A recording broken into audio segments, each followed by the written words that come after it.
What's good, YouTube? Cardfight King here. Aqua Life, baby. You already know. Today, guys, got a brand new deck profile for y'all. This is going to be on my little brother's newest deck, his Fenrir Genesis Stride deck. Now, this is not the deck that you guys saw in the match videos that I uploaded previously. That was my teammate Virgo's deck, in which he combined the usage of Fenrir with Minerva and Yggdrasil along with the set 4 support. But for this deck, my little brother's deck, he uses pretty much the pure G set 4 supported Genesis Stride era deck, focusing on Fenrir as his mainstay Vanguard.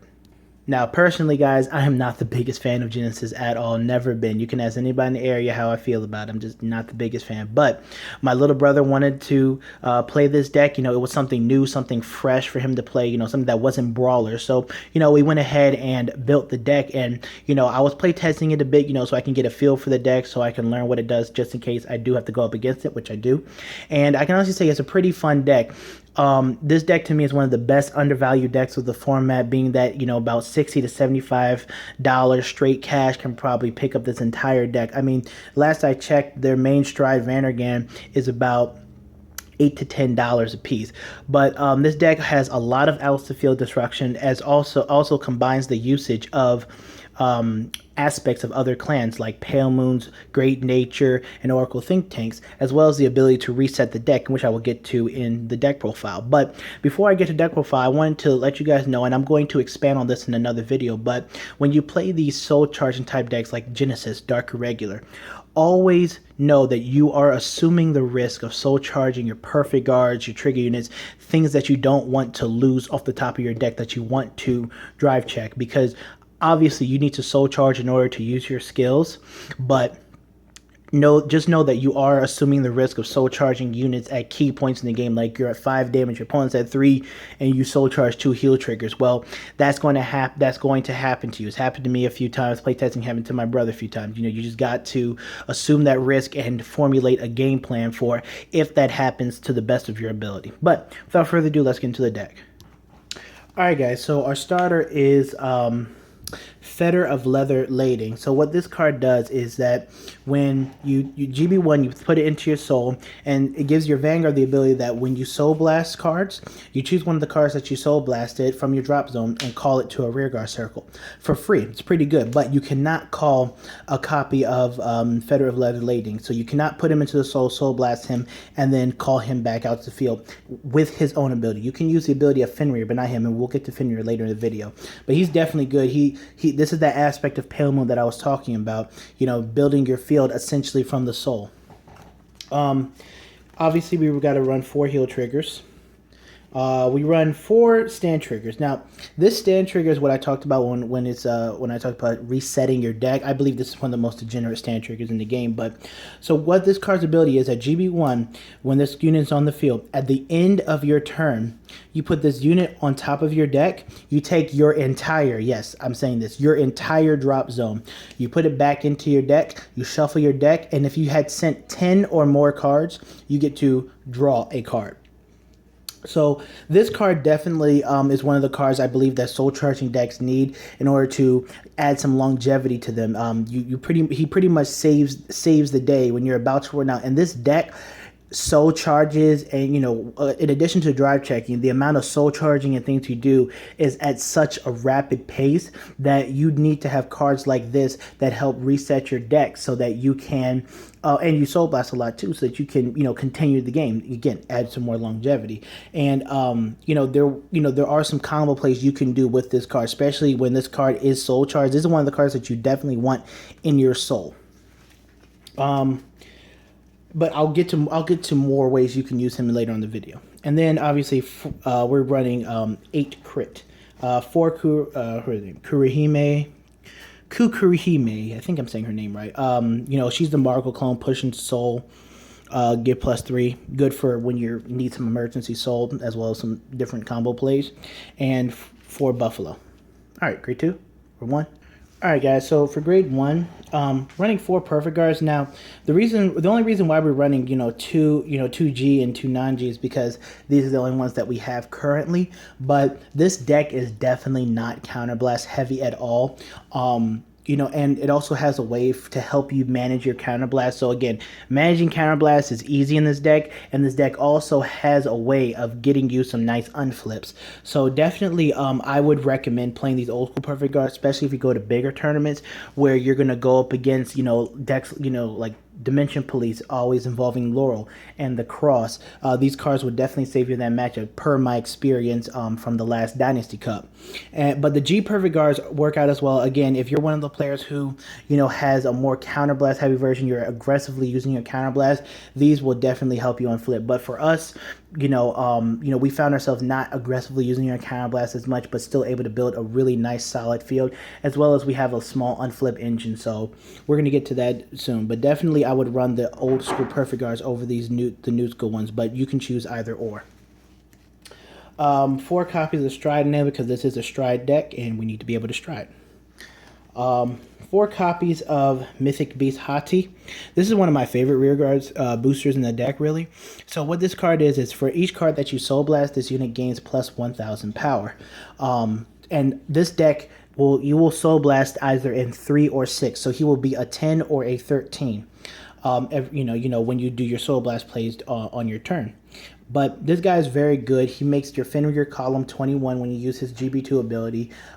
When you combine him and his grade 2 version, it's a 28k column. So there's a lot. So this guy is very consistent as a 10k, 13k booster. And he's just a very, very good card needed for the deck. And again, the one thing I do like about Genesis is that they have really good ride targets, especially with Fenrir being able to call out what you Soul Blast. You can just hide cards in the soul to come out later. So think about that.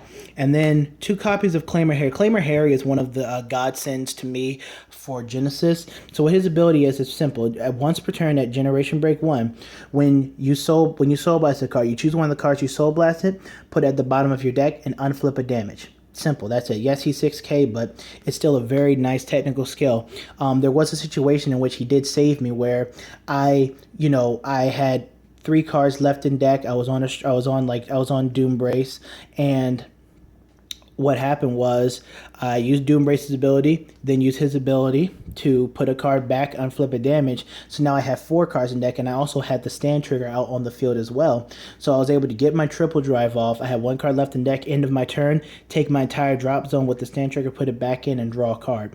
So that's what I'm talking about with this stand trigger. This stand trigger is amazing, being able to have it being called out of the soul and saving those situations when your deck gets very low.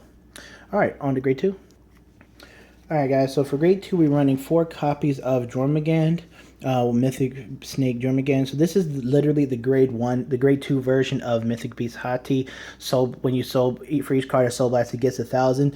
This person turns into a 12k attacker when you Soul Blast, 3 cards for Fenrir's ability. When you Soul Blast for Doom Brace's ability, you can this will be a 12k attacker, or you can put it at 17 with Doom Brace's ability, giving the unit plus 5,000. So this unit is very, very useful and gets extremely big. And when you combine that card with Hati in the same column, if you Soul Blast 6, that's a 28k column. You Soul Blast the 3, and you do give the plus 5, that's like a 22 type k column. So this card is very, very useful in pushing heavy numbers on your opponent. 4 copies of Unappeasable Biter Glyphner. This card is very, very good for the deck too. So what it does is it's the Amber Clone on boost, GB1, Counterblast 1. You Soul Charge 3 and you get to draw a card. So this adds some draw power deck. Like I said before, with this deck has a lot of rapid soul charging, soul blasting going through your deck that you do not need to have draw triggers, because we found that draw triggers are more of a detriment to the deck than it was helping the deck through our playtesting experience. So we use him mainly a lot for our draw power as well as the stand trigger, but he's helpful because he sets up your Fenrir. If you're in need of some soul, he sets up your Fenrir, he sets up your Vanguard. He'll get you that card. So this card is very, very good for for getting yourself the necessary soul that you need, as well as putting a card in your hand. And then we run 3 copies of Raven's Chamomile. This card is just good in general. So what it does is when you Soul Blast it, you counterblast 1 and Superior Call it to a rearguard spot from the drop zone. This card works out very, very well alongside Fenrir's ability. Yes, it's a counterblast too, but remember, we have cards like Claimer Harry here. So, even if it's a 15 combo, you'll have Claimer Harry behind the Vanguard. You Soul Blast Raven and a Hati. Use Fenrir ability, call out him. Use Raven's ability, call out Raven, and you can also use Claimer Harry's ability in addition to take that last card that you Soul Blast to put at the bottom of your deck and unflip a damage. So this deck does have a lot of combos involving, Soul Blast and Soul and what you have on your field as terms of setup. And the beautiful thing about this deck is that even though cards are going to drop zone like your Claimer Harry's and whatnot, because you're using the stand trigger, because we use the stand trigger to reset our deck, we're able to see these type of cards again and again and again, especially if you soul charge them and you hide them in your soul. We will always have the chance to see them again and again and again. All right, on to grade 3. All right, guys, so for grade 3, this is the card you don't really want to be on, but this is Deity of Dreams Neros. So his GB1 ability is that once per turn, act, Soul Blast 6, he gains 5,000 extra crit. Not really that good, just But again, if you use Lading, if you have Ravens, you can do some plays with it if you have to use his ability. But his other ability is when you ride him, you counterblast 1, you soul charge 3. So at least what he does is set you up for, if you have to ride him, he sets you up for a Doom Brace play or a Dione play or whatever the case may be if you do have to ride him. But he's the type of card you don't really want to ride. We are considering changing the backup Vanguard to Minerva. We just do not have any copies of her at the moment. But we are considering her as a backup as well as Yggdrasil. So if you guys have any suggestions on an alternative backup Vanguard to Fenrir, please put it down in the comment section below. And then we got who we call the spirit animal, Fenrir. Mythic Beast Fenrir. This card is actually very, very good. I really enjoy using this card. So what he does is when you soul blast 3 on attack, GB2, he gains an extra crit, and your opponent cannot use grade 1s or higher. So this guy is a Glory Maelstrom with an extra crit for just a Soul Blast 3 on attack. Like I said, you combine this card with Hati, and it's a 21k row.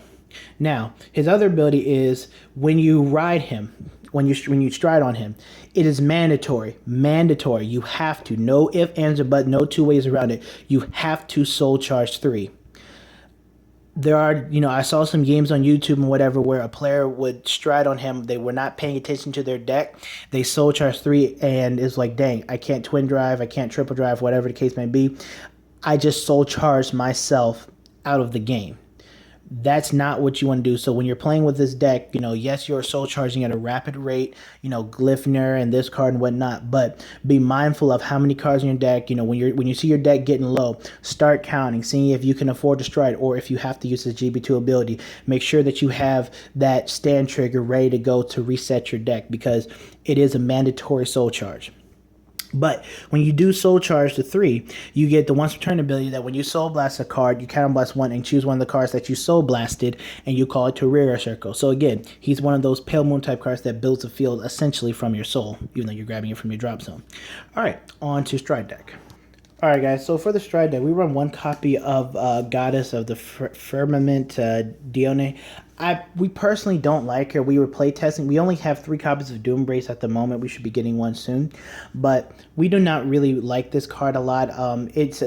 What its ability is if it hits, you get to Soul Blast 3, look at the top 3 cards of your deck, add 1 to your hand, and soul charge the other 2.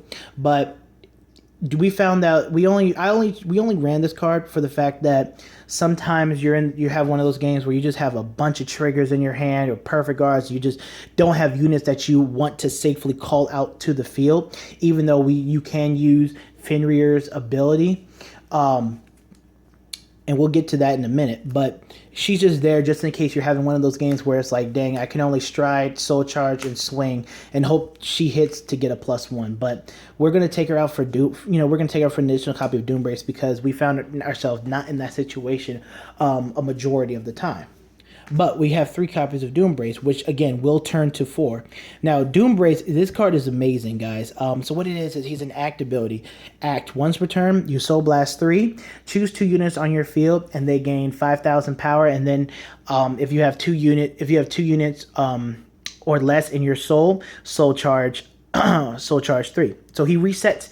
If you have 2 units or less, he resets the cost for his skill, which is good. Now, when you combine this with Fenrir's ability, you have to know the rulings, with the timings and everything. So when you use his ability to soul blast a 3, give +5 units. You cannot soul blast a 3, then use Fenrir's ability to call a unit out, then his ability again to give +5. You must soul blast a 3, give the +5 to the units already on board. Then, if you want to, I believe it's a May, right? No, you have to soul charge 3. So if you do have 2 or less, then you have to soul charge the 3. You must finish fulfilling his condition before you can use his ability to call out another rear guard. So that's pretty much, but that's pretty much the gist of it, with timing. So remember, guys, you can only use his ability after you've finished resolving his full ability. All right, and then last but not least is the Beast. 4 copies of Mythic Destroyer Beast Vanguard. He has like one of the best flavor texts. I will smash you to pieces in body and soul. That is amazing. But this guy is an extremely good card. So what he does is that he's a GB2 Stride. So when this unit attacks the Vanguard, you Soul Blast 6 and you Persona Flip. Persona Flip, and then he gets the ability that during your drive step, look at the top 4 cards of your deck, and you get to choose, you get to pretty much stack them. Choose what you want on top and put the rest at the bottom of the deck before you drive check. So guys, this means that you get to, essentially stack your triggers, alternate how you want to drive check and whatnot. You can send all 4 down to the bottom and get another mystery drive check. But another important ruling for this card, guys, is that your opponent must declare their guard first. Your opponent, you don't do his skill, look at the top 4, then stack, then your opponent throws guard. Since it's right before your drive check, it comes after your opponent's guard step. So your opponent must lay down their guard first before you look at me. So you pay the cost of Soul Blasting 6 and Persona Flipping when you attack. Before you continue the rest of his ability, your opponent must lay down their guard first. Then you check the top 4, stack, and then drive check. So just make sure you guys, know that ruling when you're playing with this card, that before the continuation of his ability, before his ability continues, actually his ability stops at 2 points. The Soul Blast 6 and whatnot is the cost. Then your opponent has to do their guard phase, and then his other ability kicks in during your drive check. So yeah, that's just a little bit about that card. Hope you guys enjoyed the deck profile. I have the Aquaforce Clan Booster set review coming up next video. I know I've been slacking on the big guys, but just wanted to get out some other content before I get to that, so I can give you guys more educated analysis of the Clan Booster. But it's Cardfight King, and I'm out. Peace.